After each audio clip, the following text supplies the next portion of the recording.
और बैठने के बाद अगल बगल में बैठ जाए तब उस रईस इंसान से पूछो कि कह दो कि जरा इसे हटा दे। कह दे कि मेरे बगल में तुम बैठने वाले नहीं हो, पीछे जाके बैठ जाओ। कह दे कि मेरे बगल में बैठने वाले नहीं हो, पिछले सब में जाके बैठ जाओ। नहीं नहीं, इसलिए कि वो घर किसी और का नहीं है, वो घर है तो रब्बे कायनात का घर है, वो घर है तो परवरदिगारे आलम का घर है, जहाँ कसम खुदा की कुर्बान जाओ इंसाफ किया जाता है, अमीरी और गरीबी यही देखी जाती है। यही तो वजह है कि रब्बे कायनात जब आसमान से रिज़्क़ उतारा करता है तो ना अमीरी देखा करता है ना गरीबी देखा करता है। जिसके हिस्से में जितना जो है कि रिज़्क़ हुआ करता है परवरदिगारे आलम बराबर बराबर तकसीम करा दिया करता है। तो रब के घर में कोई बेईमानी नहीं बल्कि इंसाफ किया जाता है। आओ आगे बढ़ो, बेटी है यही वो सोच रही थी कि काश मेरी शादी हो जाती। किसी हाफिज से अल्लाहू अकबर बाप गया और जाने के बाद एक अच्छे घर में उसका रिश्ता तय कर दिया और पलट के आया। और पलट के आने के बाद कहा कि बेटी सुन, मैंने तेरा रिश्ता तलाश कर दिया है।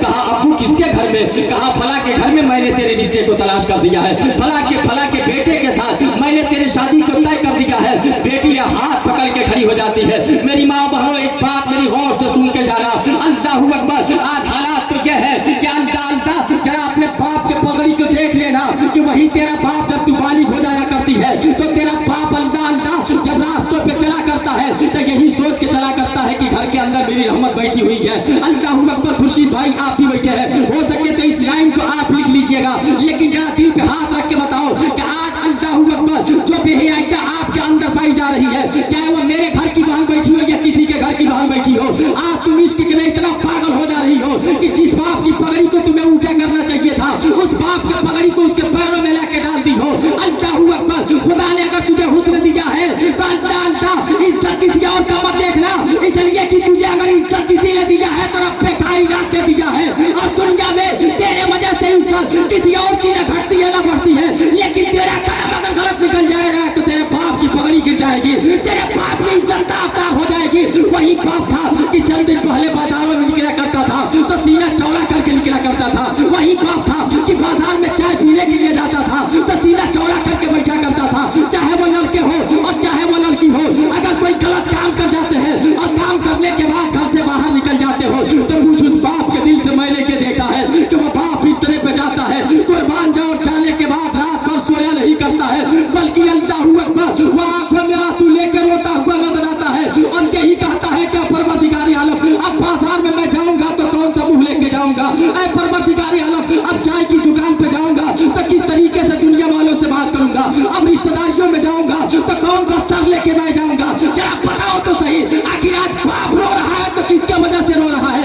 या तो बेटी के गलती से रो रहा है, नहीं तो बेटे के गलती से रो रहा है, या बेटी के गलती से रो रहा है, नहीं तो बेटे के गलती से रो रहा है। ऐसा मौका मत देना, बल्कि बनता आ जाए। अगर तुम जमा हो चुके हो तो किसी और का चेहरा नहीं बल्कि बाप का चेहरा देख लेना कि बचपने की जिंदगी में कुर्बान जाओ। खुद को बाप खाता नहीं था लेकिन बेटे को खिलाने की तैयारी करता था, खुद को नया कपड़ा नहीं पहनता था लेकिन बेटे को नया कपड़ा पहनाने की तैयारी किया करता था। मैंने तो ये भी देखा है साहब, मैंने अपने बाप की जिंदगी को देखा हुआ है कि मेरे बाप ने मुझे कुरान चला के पढ़ाने का काम किया है, टांगा चला के पढ़ाने का काम किया है। अल्लाहू अकबर। वो पसीना बहा बहा के मुझे पढ़ाने का काम किया।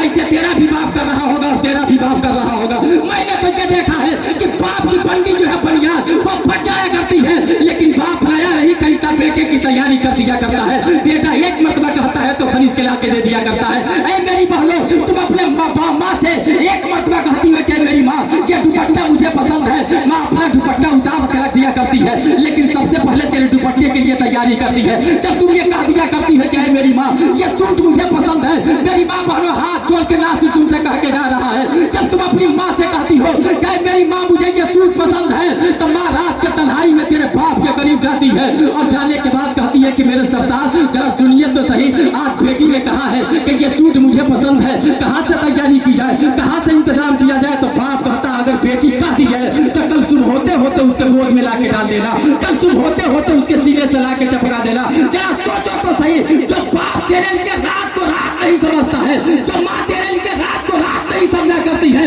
कसम खुदा की आज अगर चीज से तार तार हो रहा है तो किसी और की वजह से नहीं बल्कि माँ बाप की इज्जत घट रही है, तो या तो तेरे वजह से घट रही है या तेरे वजह से घट रही है। मैं हाथ जोड़ के कहना चाहता हूँ कि अगर दुनिया में जीना चाहती हो तो दुनियादार का चेहरा मत देखना, बल्कि